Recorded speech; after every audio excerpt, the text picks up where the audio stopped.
ये कहानी है भारतवर्ष के एक प्राचीन नगर दक्षिण कोसल की, जिसकी राजधानी थी मणिनगर।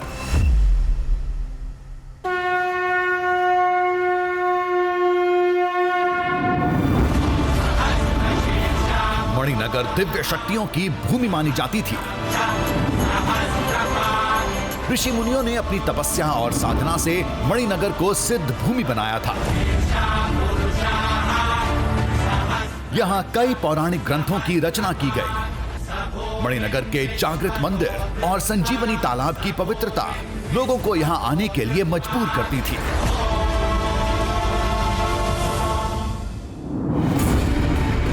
बदलते वक्त के साथ भारतवर्ष की सरहद की लकीरें बदली, राज्यों का गठन हुआ, दक्षिण कोसल बना छत्तीसगढ़ और मणिनगर का नाम हो गया रतनपुर।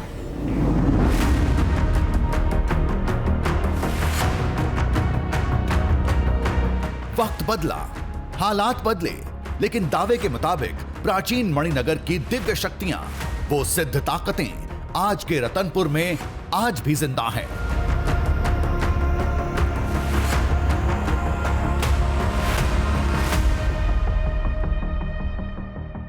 जैसे ही आप रतनपुर में एंटर करोगे, एक भारीपन, एक मैग्नेटिक पावर स्वयं अपने आप में लगता है कि नहीं, मैं कोई ऐसी जगह पे हूँ जहाँ पे मेरे में अभी इतने सारे लोग जब आ रहे हैं तो कुछ तो है। मैं रतनपुर का हूँ, तो मैं अगर बोलूँ तो ये नहीं, आप स्वयं अनुभव करेंगे, जो आए हैं वो भी अनुभव करेंगे। इस नगर में आज भी कुछ ऐसा होता है जिसे आधुनिक दुनिया हंसी में टाल देती है, लेकिन रतनपुर के लोग उस पर आस्था के साथ विश्वास करते हैं।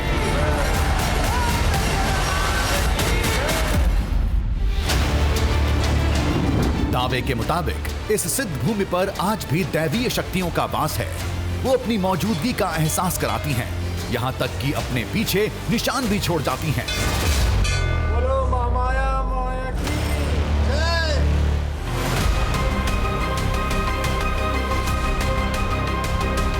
विश्वास है तो सब कुछ है, कोई विश्वास है।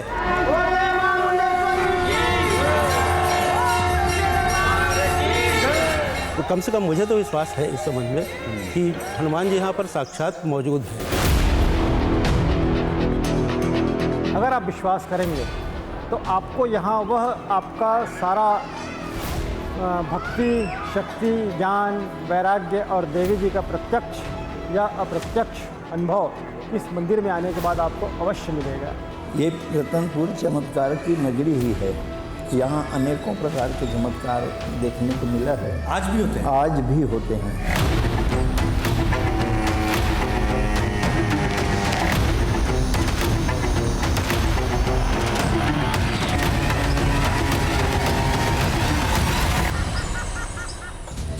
अभी ढंग से सूरज भी नहीं निकला है और हम उस जगह पर पहुंच गए जहां हमने, अरे एक सेकेंड, धागा तो बांधा था ना यहाँ। क्या वाकई वो सिद्ध भूमि है? अरे ये भी टूटा हुआ है। क्या वाकई वहां दिव्य शक्तियों का वास है? मदन देखना उधर, ये धागा भी टूट गया, सारे धागे टूटे हुए हैं।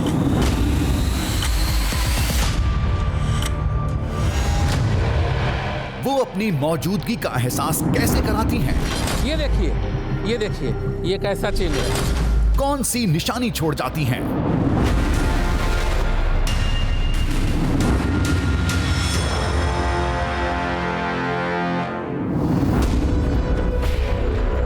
सारे सवालों के जवाब तलाशने हमने अपनी गाड़ी उस नगर की तरफ दौड़ा दी थी। हमारी मंजिल थी छत्तीसगढ़ की पौराणिक नगरी रतनपुर। इतिहास गवाह है, हर युग में इस नगर का वजूद रहा है। कई इतिहासकारों ने इस पर शोध किया और नगर की गाथा को अपनी किताबों में जगह दी। रतनपुर चतुर्युगी नगरी है और इनके चारों युगों में अस्तित्व में रहने के प्रमाण आपको शास्त्र में भी मिलेंगे और इतिहास में भी मिलेंगे।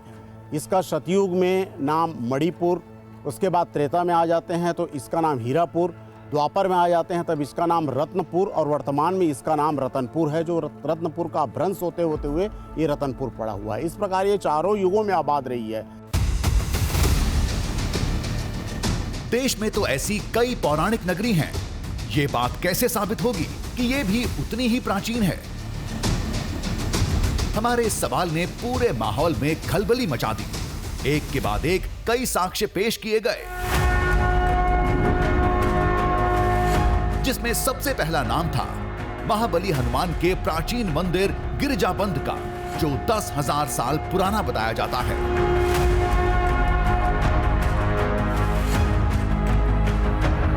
इक्यावन शक्तिपीठों में से एक इस महामाया मंदिर का, जिसका जीर्णोद्धार 11वीं शताब्दी में कलचुरी राजाओं ने किया था, लेकिन इसकी जड़ें इससे भी गहरी थीं। और अंतिम सबसे बड़ा नाम था रतनपुर की सबसे ऊंची चोटी पर खड़ा राम टेकरी मंदिर, जिसका मौजूदा ढांचा 18वीं सदी का है, लेकिन ये इससे भी पुराना था। उस समय का, जब त्रेता युग में श्री राम वनवास के दिन दंडकारण्य में गुजार रहे थे। ये राम टेकरी का मंदिर है। ये वही मंदिर है जिसे मराठा शासक बिंबाजीराव भोसले द्वारा बनवाया गया था। अब लोगों की मान्यता ये कहती है कि बिंबाजीराव भोसले जी को ये सपना आया कि पास में मौजूद तालाब में भगवान श्री राम, माँ सीता और भगवान लक्ष्मण की मूर्ति है, जिसे वहाँ से निकाल कर स्थापित किया जाए। अब उन्होंने तमाम कोशिशें की बावजूद इसके तालाब में कोई मूर्ति मिली नहीं, इसलिए उन्होंने फैसला लिया कि वो एक मूर्ति यहाँ पर बनवाकर स्थापित करेंगे। लेकिन इसी दरमियान स्वयं यहाँ पर माँ सीता, भगवान राम और भगवान लक्ष्मण की शालिग्राम से बनी मूर्ति खुद ब खुद यहाँ प्रकट हो गई। यही वजह है कि इस मूर्ति की मान्यता काफ़ी ज़्यादा है। माना यह जाता है कि जब राम यहाँ पर आए तो यहाँ से जाने का उनका मन नहीं था, इस वजह से वो स्वयं इस जगह पर प्रकट होकर हमेशा के लिए यहाँ स्थापित हो गए। महामाया मंदिर से तो आज के रतनपुर की कहानी शुरू हुई थी। मंदिर तो सन 1050 में बना था, लेकिन जड़ें उससे भी पुरानी थी। 51 शक्तिपीठों में इसका नाम सबसे ऊपर आता है। कहते हैं मंदिर की ये दिव्य प्रतिमा स्वयंभू है। ये मंदिर के इस कुंड से प्रकट हुई थी। रतनपुर की कहानी में यहाँ के कुंड सबसे अहम किरदार थे। पौराणिक मान्यताएं कहती हैं कि जब मां सती का अंग अलग अलग हिस्सों में गिरा, वो स्थान दिव्य शक्तियों के वजह से सिद्धपीठ कहलाया, शक्तिपीठ कहलाया। और मां सती का दाहिना कंधा जिस स्थान पर गिरा, ये स्थान रतनपुर के नाम से आज पूरी दुनिया में विख्यात है। और यही वजह है कि इस स्थान के बारे में मार्कंडेय ऋषि ने भी उल्लेख किया है और उन्होंने कहा कि महाकाली, महालक्ष्मी और महासरस्वती, इन तीनों के शक्ति से एक होकर मां महामाया यहाँ पर विराजमान है। अब इसी वजह से लोगों का मानना यह है कि ये स्थान इतना दिव्य है, इतना सिद्ध है कि इसकी शक्तियां आज भी ना सिर्फ यहाँ मौजूद हैं, बल्कि ये महसूस भी की जा सकती है। हम तो बस ये जानना चाहते थे कि आखिर लोग किन दिव्य शक्तियों की बात कर रहे थे, वो अपनी मौजूदगी के कौन से संकेत देती हैं। तो लोगों ने कहा, सीधे अंतिम अध्याय पर छलांग लगाएंगे तो कहानी समझ में नहीं आएगी, एक एक करके आगे बढ़िए। तो यहाँ इतने मठ हैं क्योंकि ये पूरा रतनपुर जो है सिद्ध पुरुषों का ही मठ रहा है, परंतु आज की डेट में हम नहीं पहचान पाते कि ये मठ किसका है, ये मठ किसका है। हाँ, निश्चित तौर से चमत्कार होते हैं, यहाँ पर लोगों को अनुभव है। रतनपुर के कण कण में ईश्वर है, हर मंदिर अपने आप में जागृत है। विज्ञान के इस दौर में भी लोग चमत्कार की बात कर रहे थे। ये आत्मविश्वास आखिर आया कहां से?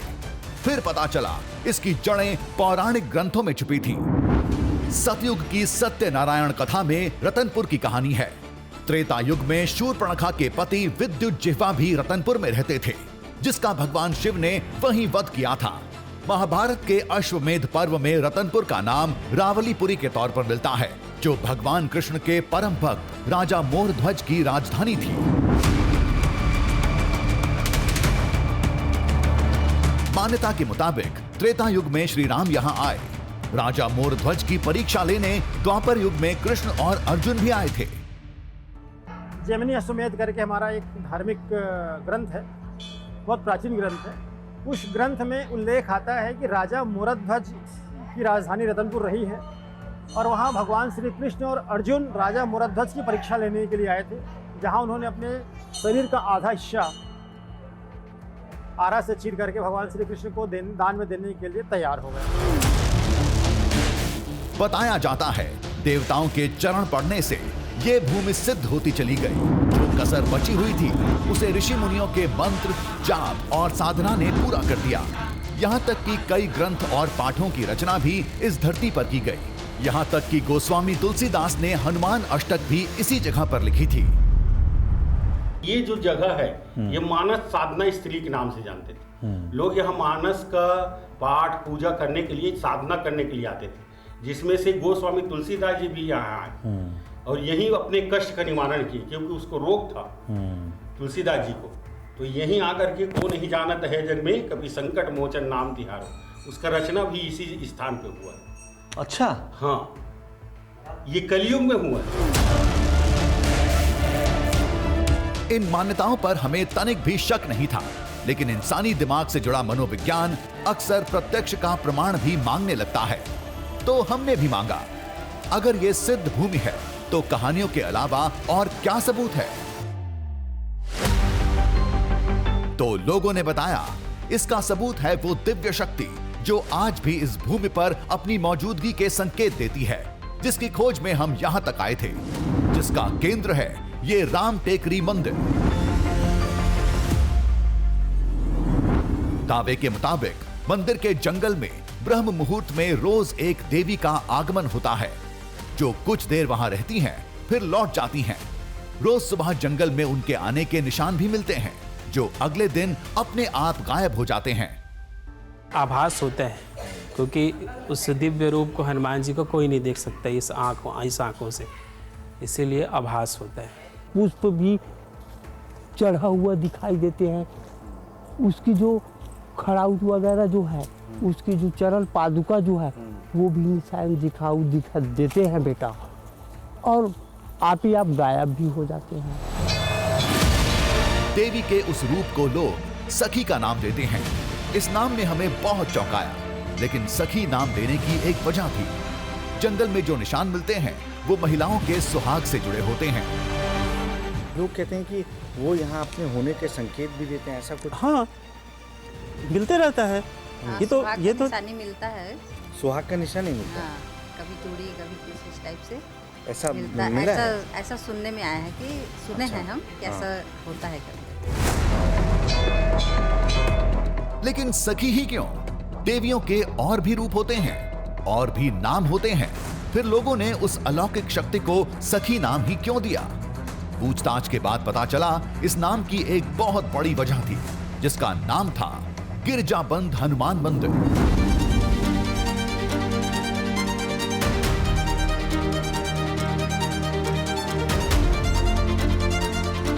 ये देश का इकलौता भव्य मंदिर था, जहां महाबली हनुमान की देवी रूप में पूजा होती है। यहां तक कि प्रतिमा भी देवी रूप में ही थी।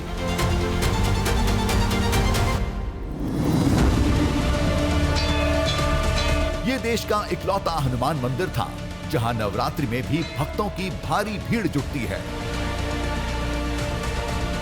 मैं जिस मंदिर में खड़ा हूं, लोगों का मानना है कि ये इकलौता ऐसा मंदिर है जहां हनुमान जी के देवी रूप में पूजा होती है। सोचिए, वही हनुमान जिनको कहा जाता है कि बाल ब्रह्मचारी हैं।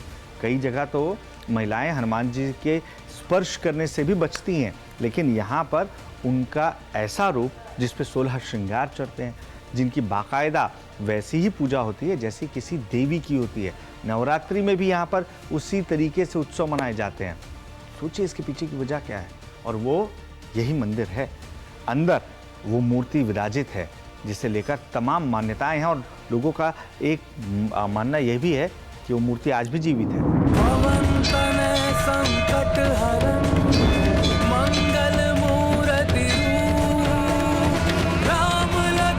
महाबली हनुमान वो भी देवी रूप में। ये सब कुछ हमारे लिए बहुत अजीब था, लेकिन उस दिव्य शक्ति का इस मंदिर से क्या नाता था और सखी नाम का इस मंदिर से क्या जुड़ाव था?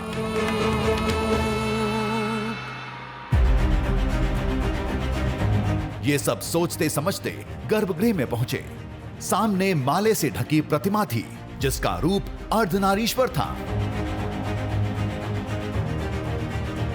जैसे महिला जो पहनते हैं ना, हाँ हाँ, जैसे पायल, जैसे पायल, पहनते हैं, हाँ, तो ये इसमें जो पहने हुए हैं ना, हाँ, ये पायल के रूप में पहने हुए हैं। ठीक है। ये यहाँ जो है, हाँ, ये, और इस पैर में, इस पैर के नीचे में इधर किनारे पे और जो कड़ा होता है हाँ, हनुमान जी का, हाँ, हाँ, वो पहने हुए हैं। ठीक है। और एक हाथ में इसमें चूड़ी पहने हुए हैं, ये देखिए। अच्छा। और इसमें जो पहने हैं ये कड़ा है। अच्छा, चूड़ी और कड़ा दोनों अलग अलग है? दोनों अलग अलग है। आधे हिस्से में, मतलब इसका जो श्रृंगार का आधे हिस्से में, हाँ, यहाँ इस तरफ में, मतलब समझ लो कि साड़ी का है, और इस तरफ में लंगोट है। मूर्ति फूल मालाओं से ढकी थी। साफ देखना मुश्किल था, लेकिन इस अद्भुत रूप को हमने करीब से महसूस किया। लेकिन ये रूप क्यों? तो पता चला कि इस रूप का रामायण के एक प्रसंग से जुड़ाव है। ये उस समय की कहानी थी जब श्री राम और लक्ष्मण को अहिरावण छल से बंधक बनाकर पाताल लोक ले गया था। उन्हें बचाने के लिए महाबली हनुमान भी पाताल लोक पहुंचे। जब अहिरावण अपनी देवी कुमुदा की प्रतिमा के सामने बलि देने की तैयारी कर रहा था, तभी महाबली हनुमान देवी की प्रतिमा में प्रवेश कर गए और अहिरावण का वध कर दिया।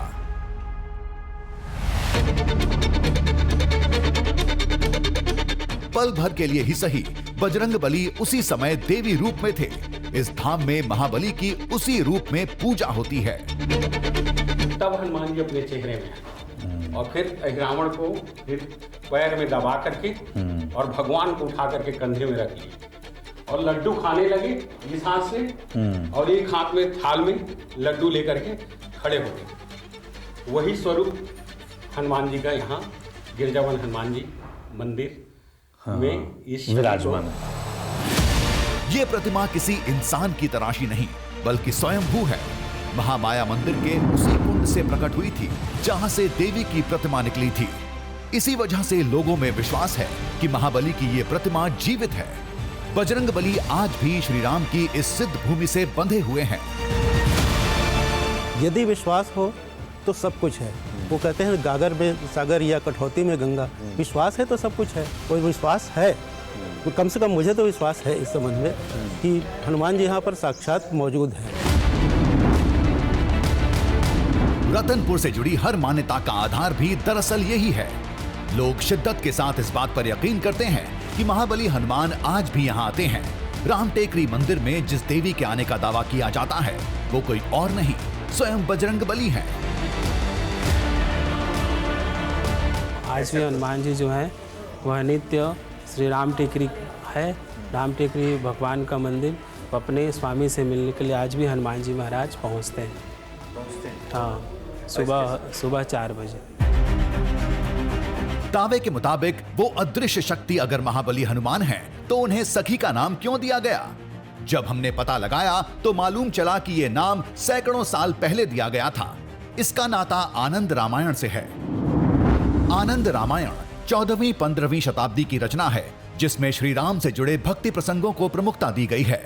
आनंद रामायण में राज्यकांड के एक सर्ग में चौपाई लिखी है, चारुशिला नामक सखी सदा रहत सिय संग, इत दासी उत दास हैं, त्रिया तनु धरे बजरंग। इसमें बताया गया है कि चारुशिला नाम की सखी हमेशा सिया राम के साथ रहती थी। वो कोई और नहीं, स्त्री शरीर धारण करने वाले बजरंगबली ही हैं, ताकि वो ज्यादा से ज्यादा समय अपने आराध्य की संगत में काट सकें। महाबली के सखी रूप को इसी आनंद रामायण से लिया गया है। माना जाता है कि देवी रूप में महाबली आज भी अपने भगवान की सेवा करने रामटेकरी मंदिर में आते हैं। माता सीता की जो सखी चारुशीला, उन्हीं का एक रूप माना जाता है इनको। ठीक है, इसलिए सखी बोलते हैं। इसलिए इन्हें सखी भी बोलते हैं। और ये बहुत ही सिद्ध पीठ जैसा ही मान्यता है इसका। तो निश्चित रूप से यहाँ पर भगवान की कृपा है बहुत, और भगवान यहाँ पर साक्षात आते हैं। राम टेकरी मंदिर के पास जंगल में लोगों को रोज किसी दिव्य शक्ति के आने का एहसास होता है। सुहाग की निशानियां भी मिलती हैं, लेकिन उस रहस्यमयी साये को आज तक न किसी ने देखा है और न ही किसी ने देखने की कोशिश की है। बस पूर्वजों ने बताया और उसे मानते चले आ रहे हैं।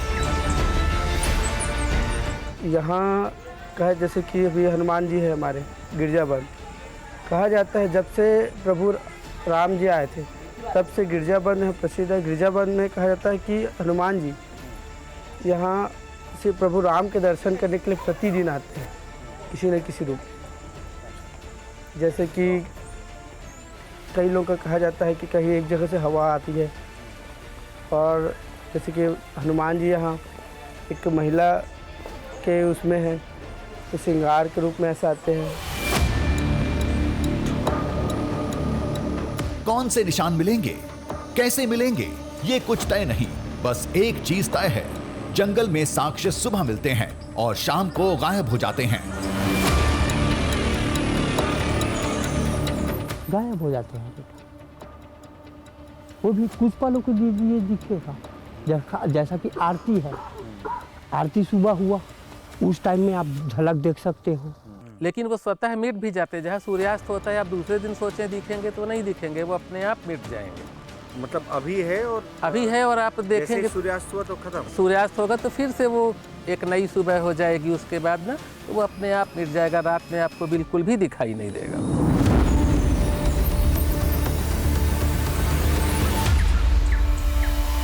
लेकिन ये मान्यता सर्वमान्य नहीं थी। इसी नगर में कुछ और लोग भी थे जो उस घटना को अलौकिक तो मानते हैं, लेकिन वो बजरंगबली हैं, इसे सिरे से खारिज करते हैं। वो ठीक है, वो थोड़ा सा किंवदंती है समझिए। वास्तव में देखा जाए मतलब क्या है, वो क्या मानते हैं लोग? मतलब लोग मतलब कुछ भी उसका कहानी बना लेते हैं, गढ़ लेते हैं। वास्तव में ये हनुमान जी जो है ना, रोग को दूर करने के लिए पृथ्वी देव जी जो थे ना, वो स्थापित इसको किए थे। नहीं, ऐसा कुछ नहीं है, और होगा भी तो प्रभु को तो कोई देख नहीं पाते, है ना, हम आप देख नहीं पाएंगे। आज के युग में प्रभु शंख चक्र गदा लेके आपके सामने नहीं खड़े होंगे, है ना। यदि आप उनके सामने वो ऐसे खड़े हो जाते हैं तो आप उनको बहुरूपिया समझ जाएंगे, क्योंकि युग ऐसा चल रहा है, तो वो अप्रत्यक्ष करते हैं। जंगल में बड़े जानवर नहीं थे, पेड़ों पर लंगूरों की भरमार थी। जंगल में घूमकर हम कोई निशानी खोज रहे थे। अगर साक्ष्य रोज मिलते हैं तो आज सुबह वाली तो कहीं होनी चाहिए। जंगल बहुत बड़ा नहीं था, लेकिन हमें कुछ नहीं दिखा। हमारे मन में अभी भी कई सवाल थे। निशानी क्या होती है, पता कैसे चलता है कि हनुमान जी की ही निशानी है? भाई वो तो कुछ भी हो सकता है, किसी की भी हो सकती है। बिल्कुल हो सकती है, लेकिन जब प्रभु हनुमान जब आते हैं तो उस समय एक शांत सी हवा चलती है और कुछ न कुछ उनकी निशानी मिल जाती है। चूड़ी मिल जाएगी, बिंदी मिल जाएगी, या सिंदूर का कुछ मिल जाएगा, क्योंकि सौभाग्य से संबंधित चीज़ें यहाँ पर मिल जाती हैं। भगवान के निशान भी मिल जाते हैं, तरह तरह के निशान हो सकते हैं। हाँ, हमने देखा है, लेकिन आप उसको कोई प्रमाण के रूप में यूज़ नहीं कर सकते हैं कि इसका कोई प्रमाण है। जब सखी आती हैं तो जंगल में हवा चलने लगती है, पेड़ मानो झूमने लगते हैं। तभी बजरंगबली का देवी रूप प्रकट होता है। लेकिन एक बात समझ में नहीं आ रही थी, अगर वो अलौकिक शक्ति श्री राम की सेवा करने आती है तो इसका कोई साक्ष्य ऊपर मंदिर में क्यों नहीं मिलता? ये जंगल ही क्यों? इसका जवाब किसी के पास नहीं था। गिरजावन में जो हनुमान जी हैं वो एक देवी रूप में है और एक स्त्री रूप में है, और जिनके ऊपर 16 श्रृंगार जैसे कोई एक स्त्री करती है, सेम वैसी उनका साज सज्जा रहता है, और ये डेली का है। और हम तो आसपास के जो गांव वाले हैं तो यही मानते हैं कि ये हमारे लिए एक सखी के रूप में है। हमें तो अभी भी विश्वास नहीं था। यकीन करने के लिए पड़ताल करना जरूरी था, लेकिन हमारे सामने लोगों की चेतावनी की बाधाएं थीं। उन साक्ष्यों की फोटो कोई नहीं लेता, ना किसी को लेने दिया जाता है। यहां तक कि हमें जंगल में रुकने की भी इजाजत नहीं थी और ना कैमरा लगाने की। इन बंदिशों ने हमें लाचार कर दिया था, लेकिन हमें इस कहानी को हर हाल में अंजाम तक ले जाना था। ऐसे में सुबह आकर यहां साक्ष्य देखने के अलावा कोई चारा नहीं था।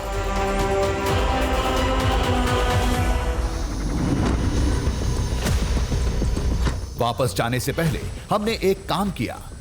पेड़ों के एक समूह को पतले धागे से लपेट दिया। ऐसा करने की एक खास वजह थी।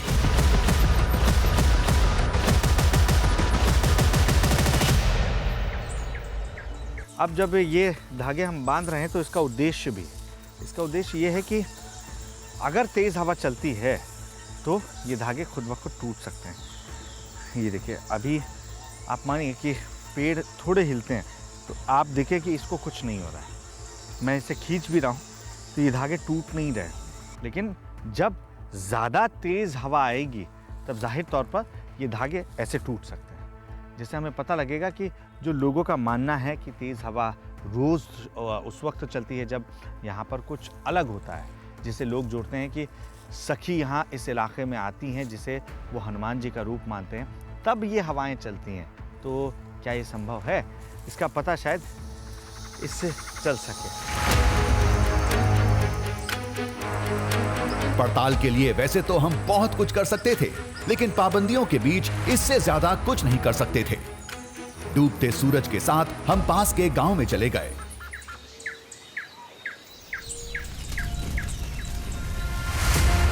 पूरी रात यहीं इंतजार करेंगे, फिर सुबह जंगल में जाकर देखते हैं लोगों के दावों में कितना दम है।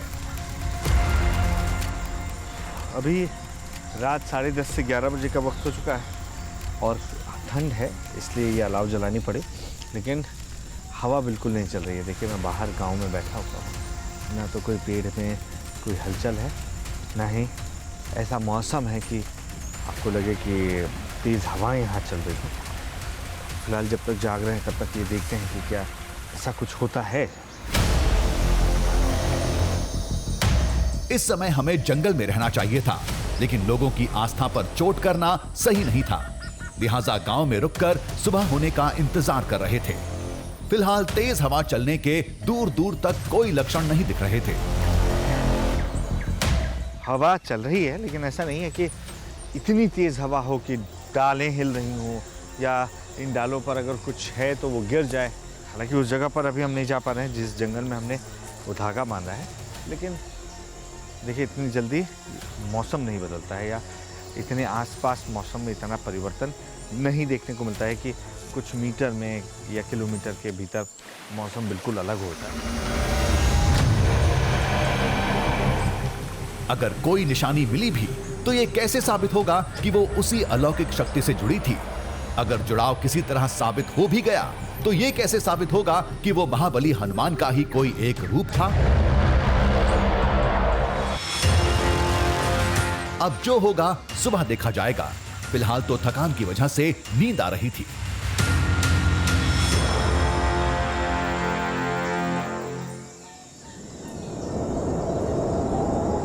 सुबह की पहली किरण के साथ हम जंगल निकल गए।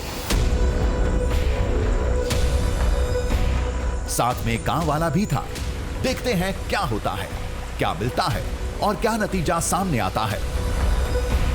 पहले हमें वहां जाना था जहां धागे बांधे थे।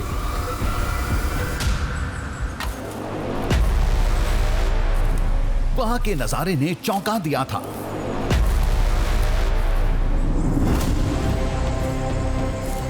धागे तो टूटकर बिखरे पड़े थे। ये कैसे हुआ? कब हुआ?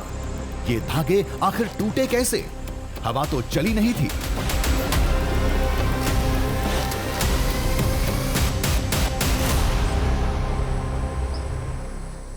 हमने इसी जगह पर सारे पेड़ों में मार्किंग की थी। हवा तो रात को ऐसे चल। एक सेकंड, उधर आओ, इधर आओ।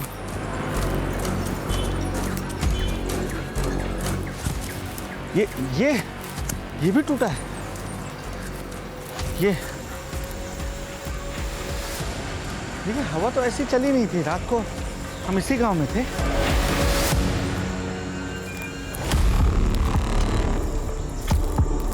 हम पूरी रात मंदिर वाले गांव में थे। रात में तेज हवा का एक भी झोंका नहीं आया था। फिर ये धागे टूटे कैसे? कहीं इसकी वजह कोई छोटे जानवर या वो लंगूर तो नहीं थे जो दिन के वक्त पेड़ों पर दिख रहे थे?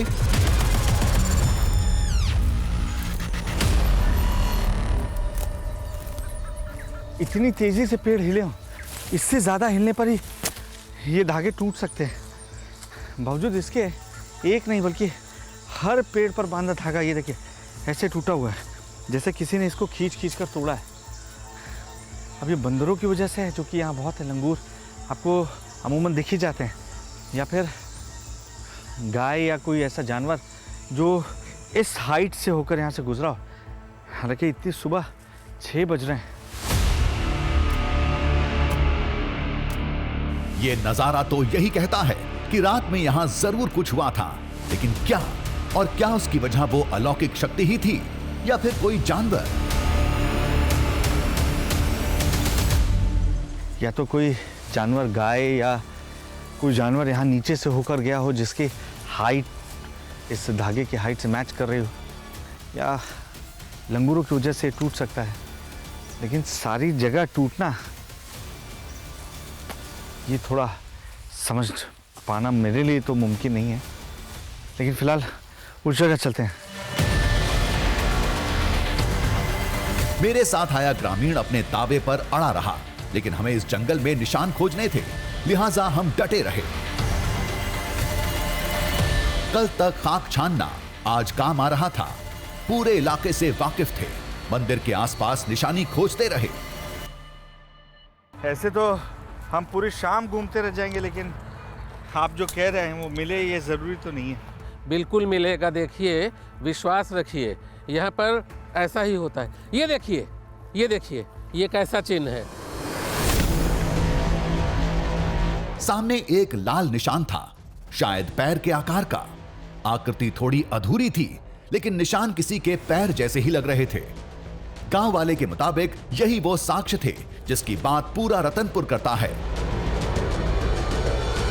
ये किसी के पद चिन्ह ही है। ये देखिए, ये अंगूठा, अंगूठे के निशान।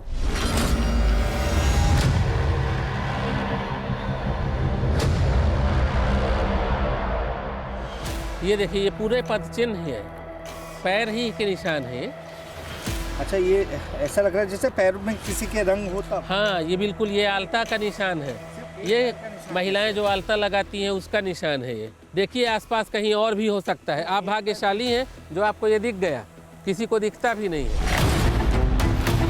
ग्रामीण के मुताबिक ये बजरंगबली के देवी रूप के निशान थे जो रात में राम टेकरी मंदिर आए थे। ये वही देवी रूप था जो गिरजाबंद हनुमान मंदिर में दिखता है। इसके पीछे एक और निशान था। ये देखिए, ये भी पद चिन्ह है ना। आप इनको मानिए और विश्वास कीजिए।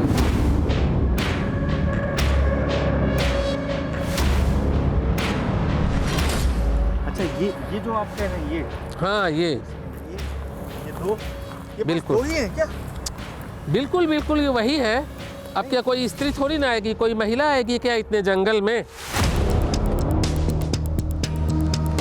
सुनसान जंगल में ये निशान देख हम भी हैरान थे, लेकिन ग्रामीण के विश्वास ने हमें ज्यादा परेशान किया था। इन अधूरी आकृतियों को देख ये कोई कैसे कह सकता है कि ये किसी स्त्री के पैर थे, लेकिन गांव वाला अपनी बात पर अड़ा रहा। हमारे हिसाब से तो ये बिल्कुल भगवान के ही हैं, और ये हनुमान जी ही यहाँ पर आते हैं महिला रूप में, देवी रूप में, और वही यहाँ पर विचरते हैं। एक और बात चौंकाने वाली थी, निशान केवल 2 थे और दोनों के बीच अच्छी खासी दूरी थी। ये किसी इंसान के तो नहीं हो सकते, तो फिर किसके थे? एक पैर यहाँ, एक उतनी दूरी पर, मतलब हाँ। अगर आप देखें तो सामान्य कदम थे।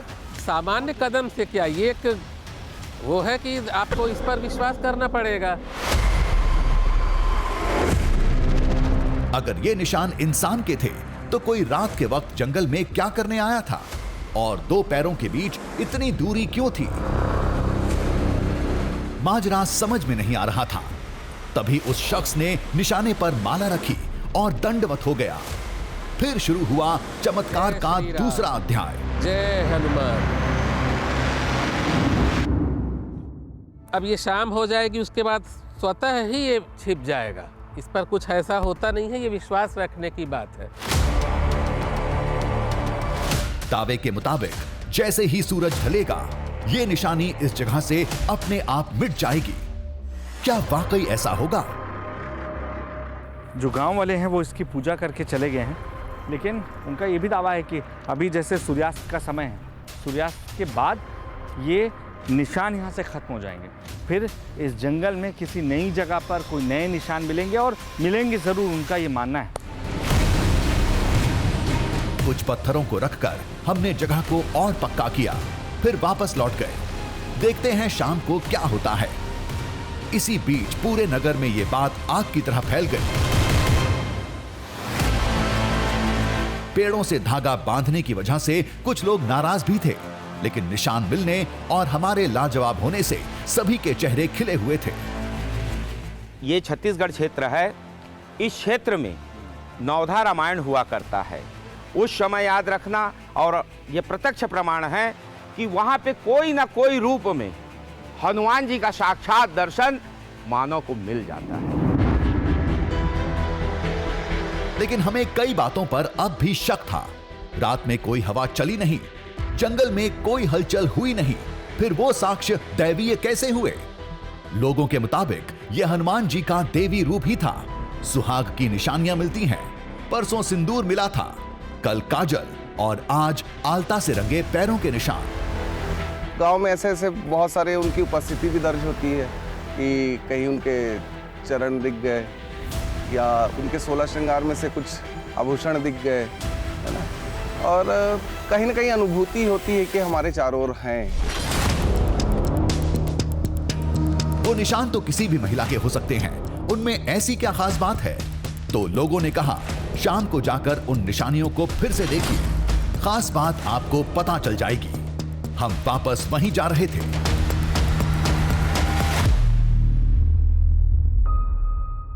वो फूल है, पत्थर भी है, फूल भी है, यानी वही जगह हम पहुंच चुके हैं जहां हमने कल मार्क की थी, जहां निशान दिखा था। अरे इसमें निशान नहीं है। ये क्या चक्कर था? यहां फूल थे, पत्थर थे, लेकिन वो निशानी नहीं थी जिसे हमने सुबह देखा था। दूसरा वाला इधर था ना, यहां कहीं। अरे यहां भी नहीं है। अरे कैमरा छोड़ो, एक बार देखो तुम। मुझे नहीं दिख रहा, तुमको दिख रहा है क्या? हमने आसपास बहुत देखा, कोई दूसरा साक्ष्य भी गायब था। सुबह हमें लाल रंग के पैरों की आकृति जैसी निशानी दिखी थी। दावे के मुताबिक ये बजरंगबली के देवी रूप के निशान थे। दावा था कि सुबह निशान दिखते हैं और शाम को अपने आप गायब हो जाते हैं। फिर वैसे ही हुआ।